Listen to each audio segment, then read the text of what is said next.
happy nga hormones, di ba? Pero hambakan nila, Kate, kung mahilig ka sa tamis, sa ulihi ka daw magka-diabetes ka daw?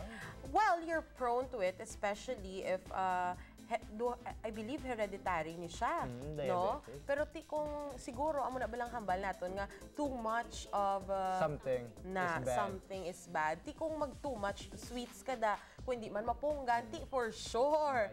Ano bala, di bala? Pero para maintindihan ta ang diabetes, pamangkoton ta ang aton nga MD, as in Morning Doc.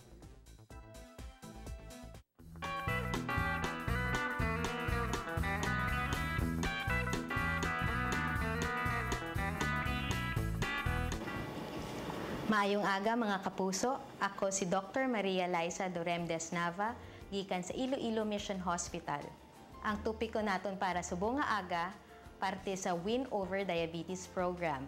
Ang Win Over Diabetes Program ay isa ka proyekto sang JCI Iloilo Ilang-Ilang, sang Dumangas Hope Builders Organization, kag sang Local Government of Dumangas, nga ang tinutuyo ay makabulig sa mga tawo kag sa mga pasyente nga may diabetes nga magpuligan makipagbato sa diabetes. Ang rason nga ubra namon ini nga programa tungod nga ang diabetes is considered a worldwide epidemic. Diri sa aton sa Pilipinas, sobra 5 ka milyon nga Pilipino na ang mga diabetics kag madamo pagid ang waay pa ma-diagnose. Suno sa atong nga Department of Health, ang diabetes ang number 9 nga all cause of mortality sa bilog nga Pilipinas. Paagi sa ini nga programa, kami naga-aim gid nga mapuligan naton ang pag-prevent sa pagdamo sa mga diabetic sa aton komunidad kag mabuligan man namon ang mga diabetic patients sa pag-cope sang ilang masakit kag ma-prevent man ang pag-develop sang mga komplikasyon.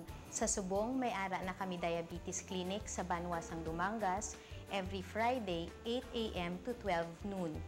Sa sininga January, may ara kami sang Diabetes Awareness Day kung diin may ara sa mga libre nga fasting blood sugar screening, BMI screening, kag blood pressure screening, kag mga lectures parte sa diabetes, nutrition, kag proper exercise.